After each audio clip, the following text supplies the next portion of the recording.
ॐ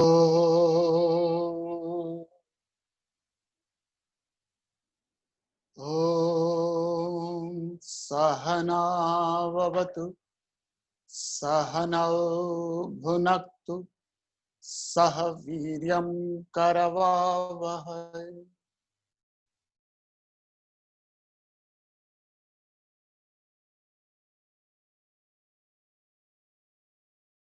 तेजस्विनावतु शांति शांति शांति। आज से हम एक नए चैप्टर की शुरुआत कर रहे हैं, चैप्टर नंबर 5। उस चैप्टर नंबर 5 के पहले 5 श्लोक हम सब लोग इकट्ठे पढ़ेंगे। Chapter number 5 verse number 5 we all will chant together.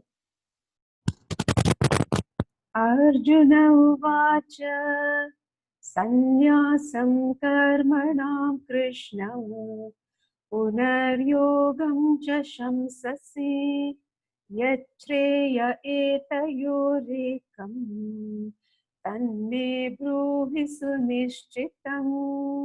श्रीभगवानुवाच संन्यासः कर्मयोगश्च निःश्रेयसकरावुभौ तयोस्तु कर्म संन्यासात् कर्मयोगो विशिष्यते।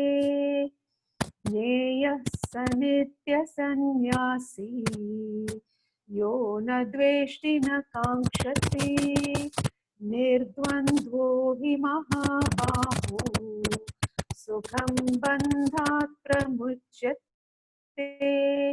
सांख्ययोगौ पृथक् बालाः प्रवदन्ति न पण्डिताः एकमप्यास्थितः सम्यक् उभयोर्विन्दते फलम्। यत् सांख्यै प्राप्यते स्थानं तद्योगैरपि गम्यते। एकं सांख्यं च योगं च यः पश्यति स पश्यति। श्रीमद् भगवद गीता अध्याय नंबर 5 की आज शुरुआत करेंगे। इस अध्याय का नाम है कर्म संन्यास योग। पिछले अध्याय का नाम था ज्ञान कर्म संन्यास योग, तीसरे का था कर्म योग, दूसरे का था सांख्य योग, पहले का विषाद योग। 18 अध्याय है, पहला विषाद योग है। विषाद के कारण योग हुआ। ज्यादातर आप लोगों को विषाद के कारण ही योग हुआ। कोरोना के विषाद ने हमें जूम से योग कर दिया, गीता जी से योग कर दिया। विषाद योग लाता है, जुड़ाता है। दुख आता है तो आदमी अंतर्मुखी होता है। Why me my lord, why me my lord. Arjun के जीवन में डिस्पेंडेंसी आई, विषाद आया, और उस विषाद का परिणाम क्या हुआ? अध्यात्म से योग हुआ। अर्जुन विषाद योग पहले अध्याय का नाम। दूसरे का नाम है सांख्य योग। सांख्य का मतलब है सिस्टमैटिक नॉलेज, ज्ञान योग, एक क्रमबद्ध दिया हुआ ज्ञान। कपिल मुनि द्वारा दिया हुआ ज्ञान है ये, जहां जड़ और चेतन के बारे में बताया, जहां स्थूल शरीर, सूक्ष्म शरीर, कारण शरीर के बारे में बताया। दूसरे अध्याय का नाम सांख्य योग है। तीसरे का अध्याय का नाम है Karma Yoga. Pick up a goal in your life. जीवन में कोई लक्ष्य बनाइए, लक्ष्मी पांव दबाएगी। जीवन में लक्ष्य बनाइए, लक्ष्मी पांव दबाएगी। और लक्ष्य को ज्ञान के साथ बनाइए, इंपल्सिवली मत बनाइए। और जब आपको अच्छी चीज का ज्ञान हो जाएगा, धीरे धीरे धीरे धीरे कर्मों से आपकी मुक्ति हो जाएगी। क्योंकि कर्म करने का फाइनल पर्पस कर्म से मुक्ति होना है, कर्म से मुक्ति को प्राप्त होना है। कर्म का फिनाले कर्म से मुक्ति है। तो ज्ञान कर्म संन्यास योग नाम दिया चौथे अध्याय का। इस अध्याय का नाम है कर्म संन्यास योग। धीरे धीरे धीरे आपके कर्मों से मुक्ति हो जाएगी, कर्म छूट जाएंगे।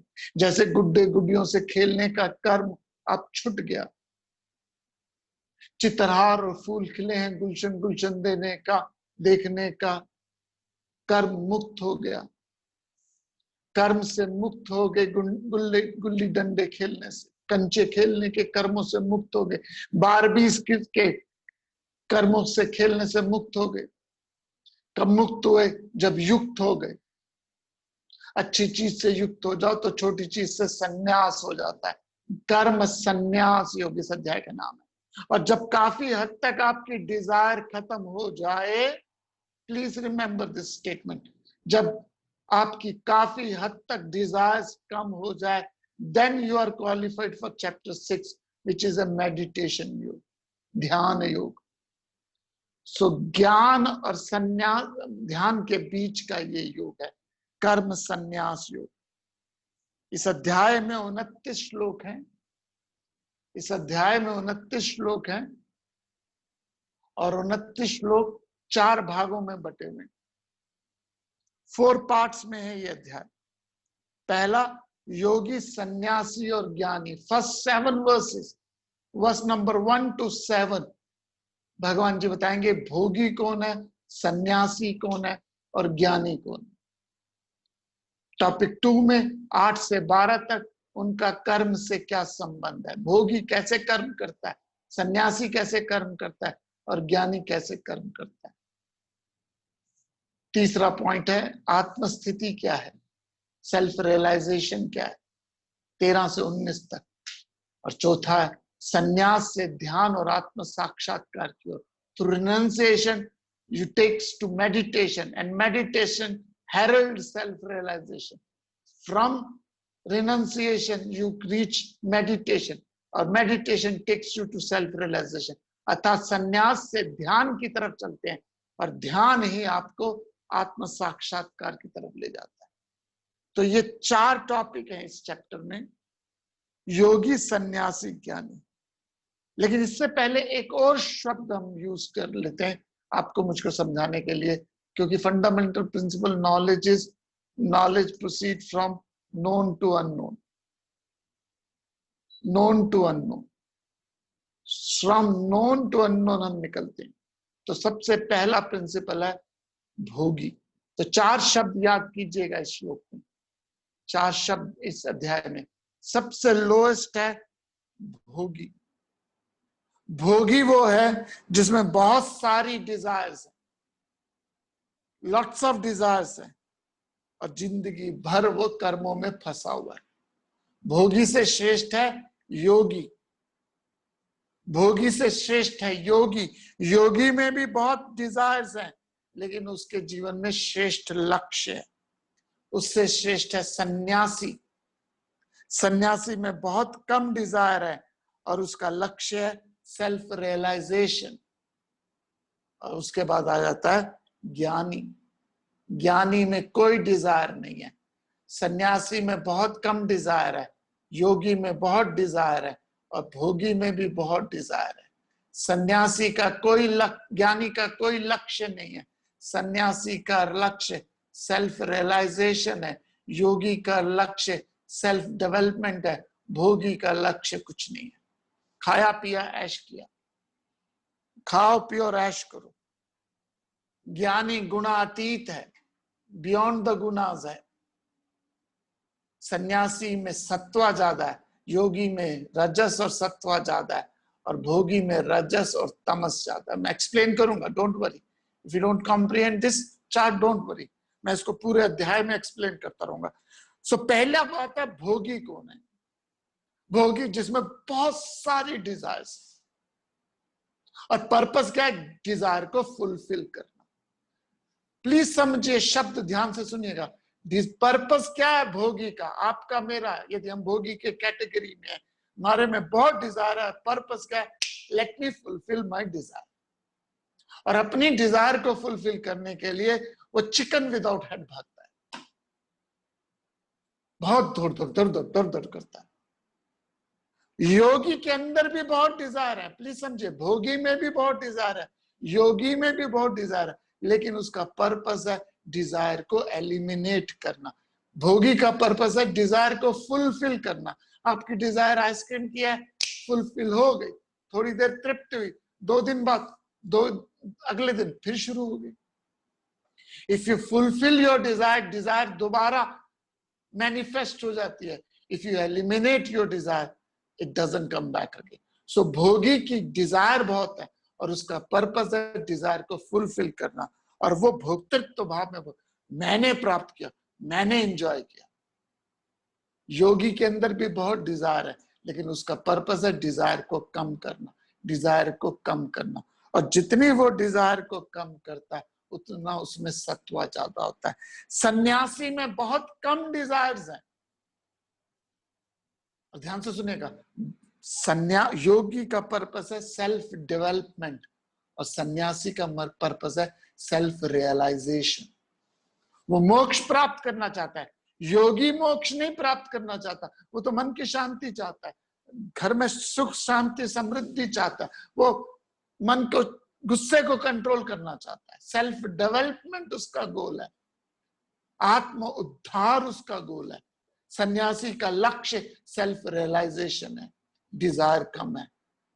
And then you reach the state of ज्ञानी, जहां कोई डिजायर नहीं है, कोई लक्ष्य नहीं है। नदी समुद्र में जुड़ जाए फिर उसका कोई लक्ष्य नहीं है, फिर वो समुद्र बन जाती है। ज्ञानी यहां मतलब है सेल्फ रियलाइजेशन। ज्ञानी का मतलब ये नहीं है जो बहुत पढ़ा लिखा, ज्ञानी का मतलब जो सेल्फ रियलाइज्ड है। तो ये 4 लेवल है, भोगी, योगी, सन्यासी, ज्ञानी। भोगी में बहुत डिजायर है, पर्पस क्या है? डिजायर को फुलफिल करना। योगी के अंदर भी बहुत डिजायर है, पर्पस क्या? डिजायर को कम करना, सेल्फ डेवलपमेंट को प्राप्त करना। सन्यासी के अंदर बहुत कम डिजायर है, उसका लक्ष्य क्या है? सेल्फ रियलाइजेशन को, मोक्ष को प्राप्त करना। ज्ञानी के अंदर कोई डिजायर नहीं है और इसलिए उसका कोई पर्पस नहीं है, वो सेल्फ रियलाइज हो चुका है। तो ये 4 शब्द आप ध्यान से रखिएगा। इस अध्याय को मैं बार बार आऊंगा इस अध्याय में इस 4 आइडिया को समझाने के लिए। सो यदि आप कॉम्प्रिहेंड नहीं कर पाए, नो बात, कोई बात नहीं। यदि आप नहीं समझ पाए, कोई बात नहीं, क्योंकि मैं इतना रिपीट करूंगा कि आप थक जाओगे, क्योंकि सर समझ गए। अब बोलोगे सर समझ गए, अब ज्यादा मत समझो। बट पहाड़े कैसे याद करे थे?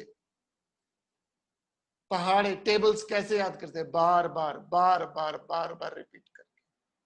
आपको अपना पहला लैंडलाइन नंबर याद होगा अभी, पहला लैंडलाइन नंबर याद है। क्यों? क्योंकि उसको बार बार लोगों को रिपीट किया।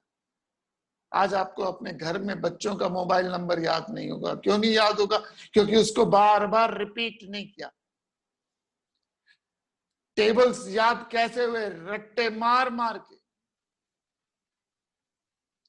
और याद होने के बाद it becomes a part of you. So हम सब शुरू करते हैं, भोगी, योगी। सो ये 4 शब्द प्लीज इसी अध्याय में यूज होंगे। ज्ञानी कहीं और डिफरेंट यूज हो जाएगा, सन्यासी कहीं और डिफरेंट यूज हो जाएगा। सो डोंट गेट कंफ्यूज, इसी अध्याय में रहिए और आगे बढ़िए। श्लोक नंबर 1, अध्याय नंबर 5। अर्जुन उवाच संन्यासं कर्मणां कृष्ण पुनर्योगं च शंससि यच्छ्रेय एतयोरेकम् तन्मे ब्रूहि सुनिश्चितम्। अर्जुन उवाच संन्यासं कर्मणां कृष्ण पुनर्योगं प्रशंससि यच्छ्रेय एतयोरेकम् तन्मे ब्रूहि सुनिश्चितम्। Arjuna said, O Krishna, you praise renunciation of action and again yoga, path of action. Tell me conclusively which of the two is better. Arjuna is in love with this question. बार बार पूछेगा, तीसरे अध्याय में भी पूछा है, 5वें में पूछेगा, 7वें में पूछेगा, आगे जाके फिर पूछेगा सन्यास बेटर है या कर्म बेटर है। He is in love with this question. Swami Chinmayanand जी के पास एक व्यक्ति आया, कहने लगा, I asked this question to 10 Swami's Swami Chinmayanand जी के पास एक व्यक्ति आया, कहने लगा मैं 10 स्वामियों से प्रश्न पूछा और मुझे कोई जवाब नहीं दे पाया और मैं आपके पास आया हूं। स्वामी चिन्मयानंद जी कहते मुझसे क्वेश्चन मत पूछना, क्योंकि you are in love with this question, you don't want an answer. बस आप अपनी लिस्ट में एक नाम ऐड करना चाहते हो कि मैंने स्वामी चिन्मयानंद जी से भी पूछा था question, but still it's an important question. Arjun कहता है हे कृष्ण, आप कर्मों के संन्यास को फिर योग को सराहते हो, इन दोनों में से जो एक श्रेष्ठ है वो ठीक से निश्चित पूर्वक मुझे बताइए। एकम वद निश्चित, कंफ्यूज मत कीजिए। कभी आप कहते हैं संन्यास ठीक है, कभी कहते हैं योग ठीक है, कभी कहते हो ज्ञान ठीक है, कभी कहते हो भक्ति ठीक है, कभी कहते हो ध्यान ठीक है। एकम वद निश्चित, एक बात साफ साफ बताओ। ये तो रो एकम तन्मे ब्रूहि सनिश्चितम, निश्चय करके मुझे बताइए। तीसरे अध्याय के पहला दूसरा श्लोक भी यही था ना। अर्जुन जस्टिफिकेशन चाहता है अपने तामसिक रिनंसिएशन की। बैकग्राउंड क्या है? अर्जुन ने 14 साल युद्ध की सोची और 14 साल युद्ध करने के बाद अर्जुन ने डिसाइड किया कि मुझे युद्ध करना है। और 11th आवर में अर्जुन के हाथ से गांडी छूट गया, कपकपी आ गया और कहने लगा मैं सब कुछ छोड़ के, संसार छोड़ के संन्यास लेना चाहता हूँ। भगवान जी ने कहा कर्मण्येवाधिकारस्ते मा फलेषु कदाचन नहीं कश्चित क्षणमपि जातु तिष्ठत्य कर्म कृत। आदमी एक क्षण भी बिना कर्म के नहीं रह सकता। You cannot renounce any action. Nobody can renounce action. लेकिन अर्जुन चाहता है कर्म को छोड़ना, क्योंकि जस्टिफिकेशन चाहता है वो। हम सब लाइसेंस चाहते हैं ज्ञानियों से कि हमारे कर्मों को वो क्या दे दे, ठप्पा लगा दें सही कर्म का। और यही अर्जुन चाहता है। वो भागना चाहता है कर्म से, जो सोचता है भगवान कृष्ण जी इस मेरे रिनंसिएशन को, मेरे संसार से भागने वाले कर्म को भगवान जी सैंक्शन के ठप्पा लगा देंगे, सहमति की मोहर लगा देंगे। बट भगवान जी कोई ऐरे गहरे नत्थु खैरे नहीं है। वो मन की भावनाओं को समझते हैं और कहते हैं, क्या कहते हैं वो बाद में बात कहेंगे। लेकिन यहां कहता है, अर्जुन कहता है एक साइड आप कर्म को बताते हो, दूसरी तरफ कर्म के संन्यास को बताते हो। दोनों में से क्या करूं? सुन लीजिएगा, इस संसार में कोई व्यक्ति कोई कर्म छोड़ नहीं सकता।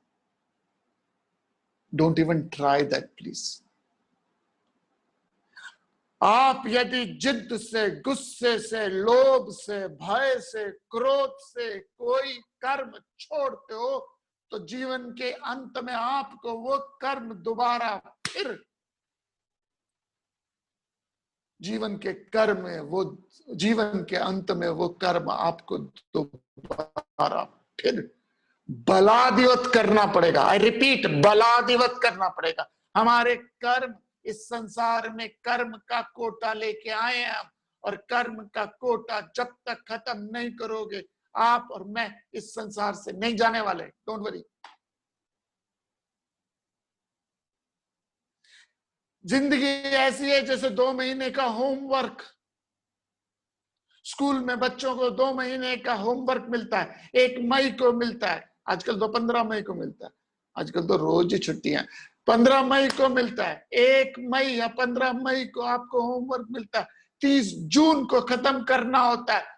और आप दिल्ली के किसी भी मार्केट के स्टेशनरी शॉप में 29 जून या 30 जून को चले जाओ, धक्कम धक्का हो रही होती है। एंड डोंट आस्क मी, मुझे कैसे पता, धक्कम धक्का हो रही होती है वहां। क्यों? क्योंकि 1 जुलाई को स्कूल खुलने।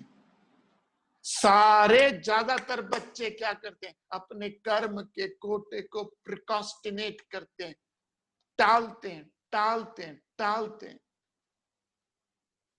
और टालते टालते टालते वो कर्म क्या हो जाते हैं? बैकग्राउंड उसका बढ़ जाता है, उसका बैकलॉग बढ़ जाता है। और सारे के सारे घर वाले फिर बैठ के लगे होते हैं 28, 29, 30 जून को कर्म के कोटे को खत्म करने के लिए। वो मजा नहीं है, फिर सजा है। प्लीज समझिए, हम सब इस संसार में कर्म का कोटा लेके आए हैं। यदि कर्म को खत्म करना है तो उसे अच्छे कर्म शुरू कर दीजिए, छोटे खत्म हो जाएंगे। लेकिन अच्छे कर्म शुरू करें नहीं और पुरानों का ठेका टालते रहे। जिसे पंजाबी में कहते हैं जेड़ा बोले ओयो कुंडा खोले। हम अपने कर्म को दूसरों में टालते रहते हैं। माँ बाप को फुटबॉल की तरह नचाते रहते हैं, 6 महीने तुसी उत्थे रह लो, 6 महीने तुसी उत्थे रह लो। फुटबॉल की तरह अपनी ऑब्लिगेटेड ड्यूटीज को आप रहना छोड़ते हो, किसी और के सर पे बला टालते हो। हम सब कर्म का कोटा लेके आए हैं और अगर ये कोटा खत्म नहीं करोगे तो प्रकृति, नेचर आपको ओल्ड एज में वो कर्म बलादिवत कराएगी।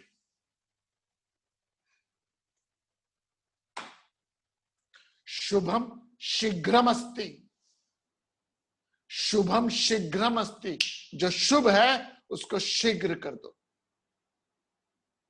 जो शुभ कर्म आया आपके जीवन में, स्वतः आया, शुभम शीघ्रमस्ति, तो अवॉइड मत कीजिए उसको। यदि अर्जुन युद्ध को छोड़ देता, संन्यास ले लेता, जिंदगी के आखिरी में वो इतना परेशान होता, ताजिंदगी उसकी जिंदगी में एक ग्लानि होती। हम कर्मों को अवॉइड करते रहते हैं, छोड़ते रहते हैं, इस उम्मीद से छोड़ते हैं कि कोई और देख लेगा। जेड़ा बोले ओयो कुंडा खोले। पंजाब में कहावत है, जिनको नहीं पता मैं समझा देता हूं। जब ठंड होती है और खुले खुले घर होते हैं वहां पे, अब तो सिस्टम चेंज हो गया, तो बाहर कोई दरवाजे में कुंडा, कुंडी कहते हैं, खटखटाते, चिटकनी को खटखटाते, खड़ खड़ खड़ खड़ कहते हैं। सब रजाई में लेटे हुए, सबने सुनी आवाज, लेकिन कोई ये नहीं कहता कौन है, क्योंकि जेड़ा बोले उसे रजाई से निकल के फिर कुंडा खोलना पड़ेगा। तो ये बड़ी नॉर्मल कहावत है। तो हम क्या करते हैं, आए हुए कर्मों को दूसरों पे टालते हैं। छोटा भाई कर दे, बड़ा भाई कर दे, बहन कर दे, फादर कर दे, मदर कर दे, कोई और कर देगा, हम यही सोच के टालते रहते। और यदि आप अपने आए हुए कर्मों को नहीं करते तो बलादिवत आपको करना पड़ेगा। बहुत कहानियां, लेकिन I am not going to give you stories. आप अपने जीवन में देख लीजिएगा, ऐसे बहुत से लोग होंगे जो ओल्ड एज में अभी भी 58-54 में फंसे हुए हैं। पानी का बिल जमा कराना, बिजली का बिल जमा कराना, 58-54 में ओल्ड एज में फंसे हुए। क्यों? That's not your time. कि 80 की उम्र में आप सोच रहे हो कि मुझे बिल जमा कराना है, मुझे टेलीफोन का बिल जमाना है, मुझे पानी का बिल जमा कराना है। That should be over age of 60। क्यों अपने सर पे आपके कर्म की कोट पड़ा हुआ है? Think about it. कर्म के कोटे को खत्म करो। तो संन्यास का मतलब है धीरे धीरे अपने आप को मुक्त करो, और वो मुक्त आप तभी होगे जब युक्त हो जाओगे। अर्जुन सोच रहा मैं संन्यास ले लूं, छोड़ दूं। भगवान जी छोड़ने वाले नहीं है। क्या करने वाले हैं? श्लोक नंबर 2, अध्याय नंबर 5। श्री भगवानुवाच संन्यासः कर्मयोगश्च निःश्रेयसकरावुभौ तयोस्तु कर्म संन्यासात् कर्मयोगो विशिष्यते। श्री भगवानुवाच संन्यासः कर्मयोगश्च निःश्रेयसकरावुभौ तयोस्तु कर्म संन्यासात् कर्मयोगो विशिष्यते। The Blessed Lord said, both renunciation and yoga of action lead to supreme bliss, but of the two, yoga of action is superior to renunciation of action. भगवान कृष्ण कहते हैं, श्री भगवान वाचा। भगवान शब्द पे शुरू हो जाएंगे तो लंबी कथा निकल जाएगी, लेकिन भगवान का सिंपल मतलब है जिसमें एब्सोल्यूट श्री हो, ऐश्वर्य हो, कीर्ति हो, ज्ञान हो, धर्म हो, और सबसे इंपॉर्टेंट है इन पांचों से वैराग्य हो। श्री भगवान वाचा, भगवान कौन है? धनवान, बलवान, ज्ञानवान, कीर्तिवान। धनवान मतलब जिसके पास धन है, बलवान मतलब बल है, ज्ञानवान जिसका ज्ञान है, भाग्यवान मतलब जिसके पास भाग्य है, भगवान मतलब जिसके पास 6 चीजें, भाग मीन्स 6, श्री हो, एब्सोल्यूट श्री हो, ऐश्वर्य हो, कीर्ति हो, धर्म हो, ज्ञान हो, लेकिन सबसे इंपॉर्टेंट है 6टा, इन 5 से वैराग्य, डिटैचमेंट। क्योंकि थोड़ी सी भी श्री आती है, थोड़ी सी भी श्री आती है तो हम अहंकार आ जाता है, थोड़ा सा भी यश आ जाता है अहंकार आ जाता है, थोड़ा सा भी ज्ञान आ जाता है अहंकार आ जाता है। तो ऐश्वर्य, श्री, कीर्ति, ज्ञान, धर्म के बाद वैराग्य। श्री भगवान वाचा, भगवान बोले, क्या बोले? सन्यास और कर्मयोग दोनों ही कल्याण करने वाले हैं। सन्यास छोड़ना और पकड़ना दोनों ही कल्याण है। कल्याण शब्द का बड़ा इंटरेस्टिंग शब्द है, श्रेय शब्द यूज किया। जब छोटे थे बचपन में तो घर पे किताब आती थी कल्याण, बहुत देखते थे, शायद वासना होगी तभी से।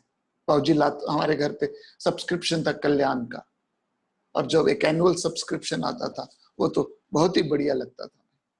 अभी भी आता ही होगा कल्याण सब्सक्रिप्शन। कल्याण को हम सोचते थे कल्याण हो जाए, कल्याण हो जाए, कल्याण हो जाए।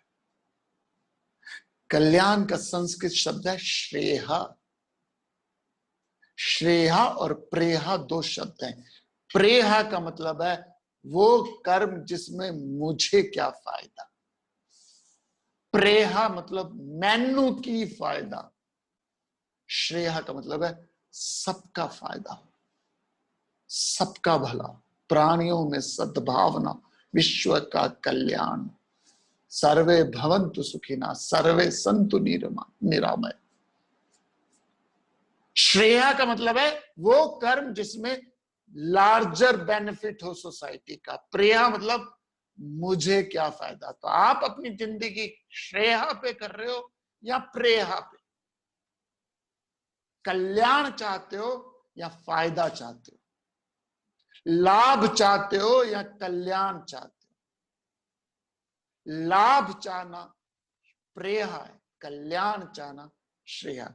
तो भगवान जी कहते हैं सन्यास और कर्मयोग दोनों ही श्रेय लाएंगे, लेकिन इन दोनों में कर्म सन्यास से बेटर है कर्मयोग। Action is better than renunciation. यहां भगवान जी ने स्टैंप लगा दी, और ये 99.99% ठीक है। ज्यादातर लोगों के जीवन में डिजायर ज्यादा है, और डिजायर ज्यादा है, प्रिडोमिनेंट लोगों में डिजायर ज्यादा है। तो डिजायर जिनके पास ज्यादा है उनको सन्यास के बारे में मत बात करो, उनको क्या करो? कर्म करो। Predominantly in this world. और ये पूछेगा कौन? जो सन्यासी नहीं है। पूछेगा कौन? जो सन्यासी नहीं है। जो पूछेगा उसका मतलब है वो सन्यासी नहीं। तो जवाब क्या दोगे? कर्म कर तू यार।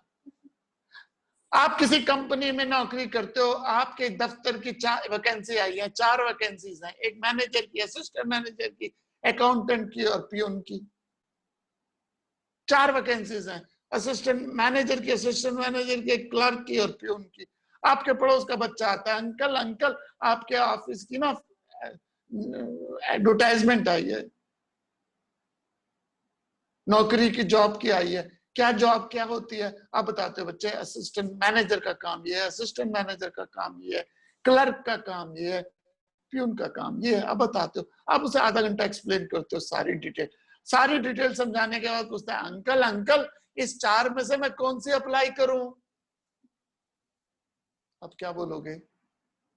असिस्टेंट मैनेजर, मैनेजर, क्लर्क और प्यून की जॉब में से 4 ऑप्शंस है, वो पूछता है चारों में से कौन सी अप्लाई करूं?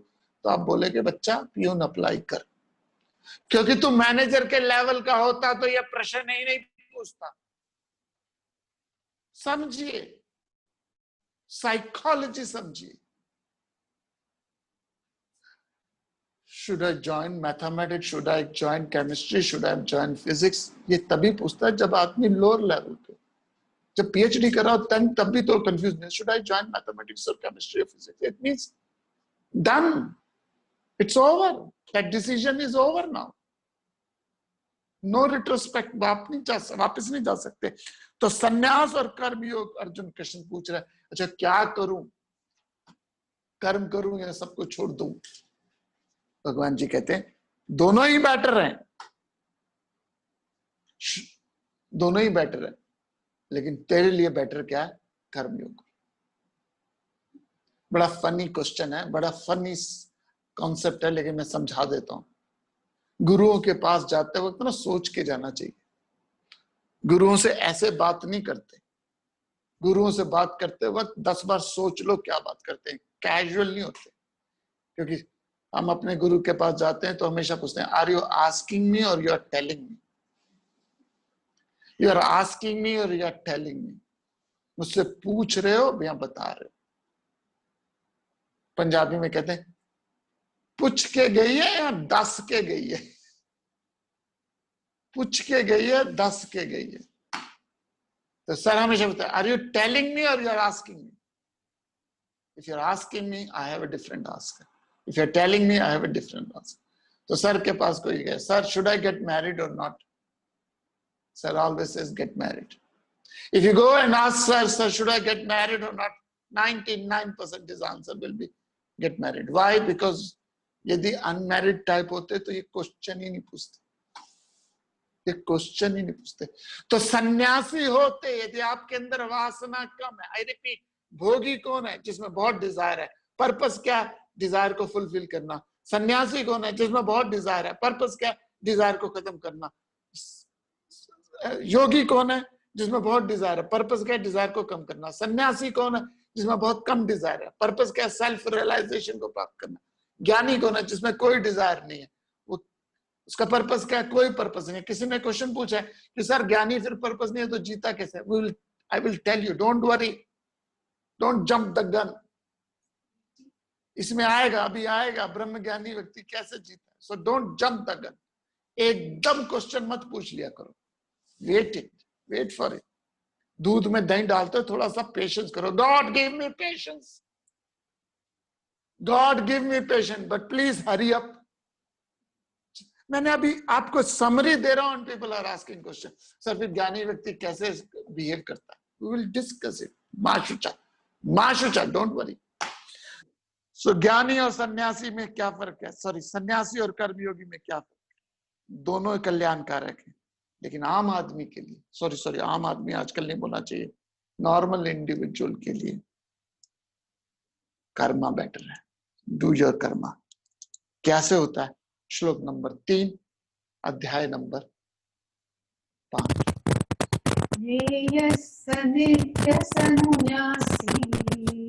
यो न द्वेष्टि न कांक्षति निर्द्वन्द्वो हि महाबाहो सुखं बन्धात् प्रमुच्यते ज्ञेयस्य नित्यसन्न्यासी यो न द्वेष्टि न कांक्षति निर्द्वन्द्वो हि महाबाहो सुखं बन्धात् प्रमुच्यते। He should be known as the perpetual sannyasi ascetic who neither hates nor desires, for free from the pairs of opposites. O Mahabahu, he is easily set free from bondage. भगवान जी कहते हैं, यहां सन्यासी के बारे में बात चल रही है। भोगी, योगी, सन्यासी, ज्ञानी। भोगी वो जिसमें बहुत डिजायर है, पर्पस क्या? ऐश कर। योगी कौन है? जिसमें बहुत डिजायर है, पर्पस क्या? अपनी डिजायर को कम करो। सन्यासी कौन है? जिसमें बहुत कम डिजायर्स है, पर्पस क्या? Self realization. ज्ञानी कौन है? जिसमें कोई डिजायर नहीं है, पर्पस क्या? कोई पर्पस नहीं। नदी समुद्र में मिल गई तो कोई पर्पस नहीं, उसका पर्पस फुलफिल हो गया, फाइनल पर्पस उसने लाइफ का पूरा कर दिया। अर्थ, धर्म, काम, मोक्ष, 4 पर्पसेस हैं हिंदुओं के। शादी के 4 फेरे होते हैं, पहले 3 फेरों में लड़की आगे होती है, चौथे फेरे में लड़का आगे होता है। अर्थ, धर्म, काम, ये अर्धनारीश्वर है। ये नहीं कि स्त्री का रोल है, पुरुष का रोल है। हमारे अंदर स्त्री भी है, हमारे अंदर पुरुष भी है। अर्धनारीश्वर है। तो अर्थ, धर्म, काम मैटर का पर्पस है, लाइफ का पर्पस है, और आत्मा का पर्पस परमात्मा को प्राप्त करना, मोक्ष प्राप्ति। सो सन्यासी वो है जिसमें बहुत कम डिजायर्स, बहुत ही कम डिजायर्स रह गई। अब उसका बस एक धक्का पड़ना और उसको सेल्फ रियलाइजेशन होनी है। वो छोटी सी बात पे भी हो सकती है। वो तुलसीदास की तरह एक कमेंट से हो सकती है। वो उंगली मार के एक बुद्ध से स्टेटमेंट से हो सकती है। वो वाल्मीकि की मरा से हो सकती है। कहते हैं कहानी, वाल्मीकि जी पहुंचे, जाकू थे। एक साधु आया, कहने लगा मैं मारना चाहता हूं, साधु लूटना चाहता हूं। साधु ने कहा किसके लिए ले रहा? परिवार के लिए ले रहा। वाल्मीकि की कहानी, परिवार के पास गया, किसके लिए कर रहा हूं मैं? उन्होंने कहा मैं तो आपका कर्म है, हमारे कर्मों का बोझ थोड़ी पड़ेगा आपको, हमारे कर्मों का बोझ हमें थोड़ी पड़ेगा। लंबी स्टोरी शॉर्ट है कि उसे बोला गया राम राम, वो राम राम नहीं बोल पाया। फिर उसने मरा मरा मरा मरा मरा मरा बोला, और उससे वो मोक्ष मिल गया। उंगली मार, उंगली काटता था, उससे पूछा गया। तुलसीदास जी के घटना से घटी। कालिदास को एक बार मूर्ख कह दिया, उससे हुआ ना। एक घटना से नहीं घटती घटता, ये छोड़ दीजिए। हमें लगता है कि एक छोटी बात से वैराग्य आ गया, अंदर घटना घट रही थी। पत्थर के ऊपर हथौड़ा मारा गया, मारा गया, मारा गया, मारा गया, मारा गया, कुछ नहीं हुआ। एक छोटा बच्चा है, उसने छट से हथौड़ी मारी, पूरा पत्थर टूट गया। और आपको इतना मोटा पत्थर एक बच्चे की छोटी सी हथौड़ी से टूट गया? हथौड़ी से नहीं टूटा, अंदर ही अंदर, अंदर ही अंदर टूट रहा था। सिमिलरली आपके नॉक्स एंड शॉक, आपके दुख, आपकी परेशानियां, आपके विचार आपको अंदर ही अंदर वैराग्य देते रहते। हर छोटी घटना आपके अहंकार को तोड़ती है। हर छोटी बात आपकी वासना को कम करती है। हर छोटा कमेंट आपको इवॉल्व करता है, लेकिन वो दिखता नहीं। जैसे दूध को अंदर से उबाल किया जा रहा है, गर्म किया जा रहा है, किया जा रहा है, किया जा रहा है, और बाहर से सरफेस में ऐसे लगता है कि अभी तो स्टैंड स्टिल है, और आप इधर मूव करते हो, फटाक से ऊपर हो जाते हैं। आप कहते हैं एकदम दूध उबल गया। एकदम कभी दूध नहीं उबलता, एकदम पत्थर कभी टूटता नहीं है, एकदम कोई सन्यासी नहीं बन सकता। घटते बसते बसते ही बसती है इस जग में बस्ती, एकदम नहीं बसते बसती। सिमिलरली एकदम कभी रिनाउंसिएशन, एवोल्यूशन नहीं आती। ये दिमाग से सोच निकाल दीजिए। You can be Christ overnight. No one can be Christ overnight. शनाई शनाई रो परमेत से भगवत गीता। धीरे धीरे धीरे धीरे, शंकराचार्य भजगोविंदम में कहते पूर्ववधानम महदवधानम, धीरे धीरे इवोल्यूशन होती है। तो एकदम सन्यास नहीं होता, एकदम दूध नहीं बोलता, एकदम पत्थर नहीं टूटता, एकदम ज्ञानी नहीं बनते। हाँ, लेकिन लोगों की बातें, आपके परिवार की बातें धीरे धीरे धीरे धीरे आपको मुझको क्या करती हैं? इवॉल्व करती हैं। और ये एवोल्यूशन बहुत स्लो है, दिखती नहीं, लेकिन होती जरूर है। मैं जब छोटा था बहुत करता था ये, मुझे अभी तक याद है। एक बड़ी सी घड़ी थी हमारे घर पे, ऐसे घड़ी थी, और मैं आंखें तान के बैठा रहता था। सेकंड की सुई तो मुंह नजर कर रही है, जैसे इस घड़ी में सेकंड की सुई तो मुंह नजर आ रही है, मिनट्स की भी आ रही है। मिनट्स पे भी ध्यान करते रहो तो आ जाती थी, लेकिन जो आर की घंटी थी, सुई थी, वो मूव नहीं करती थी बिल्कुल भी। और मैं बैठा रहता था, देखता रहता था, देखता रहता, कभी मूव करेगी, अभी मूव करेगी, नहीं मूव करती। और कहीं दूर जाके वापस आता तो देखता था 2 से 3 बज गए। इसका मतलब क्या है? आर की घंटे वाली सुई भी मूव कर रही है, लेकिन इतनी स्लो मूव कर रही है कि आपको दिखाई नहीं देता।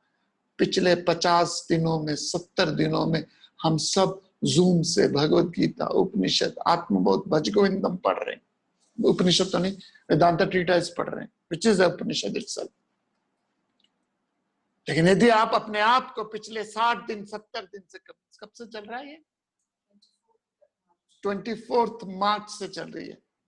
मार्च, अप्रैल, मई, जून, 3 4 3.5 महीनों से आप सुन रहे हो, और कई लोग तो रेगुलर सुन रहे हैं। अभी किसी ने बताया कि जब 40 दिन का आपका चलिया था, 40 दिन का, हमने 3 क्लासें रोज सुनी, चारों जनों ने घर बैठ के, ब्रेकफास्ट, लंच, डिनर तीनों किया। धीरे धीरे परिवर्तन होता है, स्लोली परिवर्तन होता है।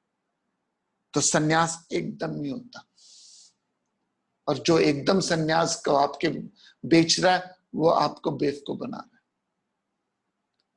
They can not be instant nirvana. बहुत से स्पिरिचुअल हॉकर्स बैठे हैं संसार में, जो रेड़ियां लगा के बैठे हैं अध्यात्म के, सर पे हाथ डालो और मोक्ष प्राप्त हो जाए। गुरु के पास जाओ, कान में गुरु मंत्र फूको और बस घटना घट जाए। यदि कान में मंत्र डालने से, सर पे हाथ रखने से ही जीवन सुधर जाता तो भगवान जी को 701 श्लोक बोलने की क्या जरूरत थी? जगत गुरु, प्रथम गुरु, जगत गुरु, श्रेष्ठम गुरु नारायण सम श्री भगवान कृष्ण, यदि सर पे हाथ रखने से, कान में मंत्र डालने से यदि जीवन का उद्धार हो जाता, भगवान जी को क्या जरूरत थी 701 श्लोक बोलने की? सर पे हाथ देते। किसके? अर्जुन के नहीं। पंगा तो शुरू किया था धृतराष्ट्र ने। भगवान जी को भी समझाने के लिए 701 श्लोक देने पड़े, उसके बाद भी कितना उद्धार हुआ वो बात की बात है। तो नित्य सन्यासी समझना चाहिए जो न द्वेष करता। तो यहाँ सन्यासी कौन है उसको दिखाया, उसके बारे में बताया। तो नित्य सन्यासी, हमेशा सन्यासी, टेम्पररी नहीं, वो नित्य सन्यासी है जो न द्वेष करता है, उसके अंदर द्वेष नहीं है। पहला गुण है भक्त का, अद्वेष्टा सर्वभूतानां। मैं इस आइडिया को कल फिर लूंगा दोबारा, लेकिन मैं सिर्फ इस अद्वेष्टा सर्वभूतानां के एक शब्द पे आता हूं और उससे कंक्लूड करता हूं। सबसे पहला गुण दिया भगवान कृष्ण जी ने भक्त के गुणों में, 35वां गुण, अद्वेष्टा सर्वभूतानां। यहाँ सन्यासी को भगवान जी कहते हैं जो द्वेष नहीं करता, ना इच्छा नहीं करता। 39 सॉन रोड, साउथर्न मिडलसेक्स, लंदन में किसी का 1 मिलियन पाउंड की लॉटरी निकल जाती है, आप द्वेष करते हो उससे? Do you have a sense of द्वेष, हेट्रेड और नाराजगी और गुस्सा और चिड़चिड़ापन आता आप में? 39 स्वान रोड, साउथर्न मिडलसेक्स, लंदन में किसी एक व्यक्ति का 1 मिलियन पाउंड की लॉटरी निकल जाए, आपको द्वेष है उससे? नहीं है। क्यों नहीं है द्वेष? Because you don't know him or her. आपका द्वेष अनजानों से नहीं होता, आपका द्वेष अनजानों से नहीं होता, अपनों से होता है। अपनों से। आपकी जान पहचान हजारों लोगों से हो सकती है, लेकिन आपका संबंध 7 और 8 लोगों से होता है, और उसमें से भी द्वेष कितनों से? 39 लंदन में किसी की मिलियन पाउंड की लॉटरी निकल जाए, आपको द्वेष नहीं है, आपकी दरानी या जठानी की निकल जाए तो क्या होगा? अनजानों से द्वेष नहीं करते हम, अपनों से सबसे ज्यादा द्वेष करते हैं। शादी में अब तो कम हो गए, अब तो पता नहीं क्या होगा शादियों में, नहीं तो शादियों में हजारों लोग आते थे, लेकिन जब फेरे होते थे तो 10 और 15 लोग होते थे। उनमें से कितनों से आपको खुंदक है? यदि 7 लोगों में से 3 से आप द्वेष करते हो तो आपकी परसेंटेज ऑफ हेट्रेड 35%, 40% है, और बाकी से प्रेम नहीं है। वो हाँ में हाँ मिला रहे हैं तो प्रेम है। यदि वो नाराज हो जाए तो आपका द्वेष फिर आ जाता है। अपनों से द्वेष करते हैं, अनजानों से द्वेष नहीं करते। सो पहला गुण है सन्यासी कौन है? जिसमें द्वेष नहीं है। किसी लेडीज ने मुझे बोला, I got shock of my life कि लोग क्या बोल सकते हैं. So don't take it literally. I'm just giving you what people are thinking. द्वेष का थॉट कितना खराब तक है. सस या ते चंगी होए या दीवार विच टंगी होए. ये साइकी है लोगों की. सस या ते चंगी होए या दीवार विच टंगी होए. If you have that mentality, it's not worth living. So, जहां प्रेम होता है वहां द्वेष नहीं, और जहां द्वेष होता है वहां प्रेम नहीं. सोचिएगा इस बात पे. हरिओम तत्सत.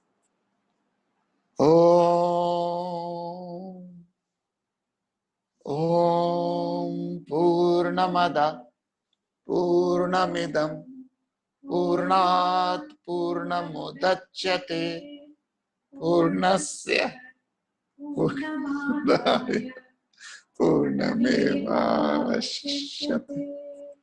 ओम शांति शांति शांति. हरिओम.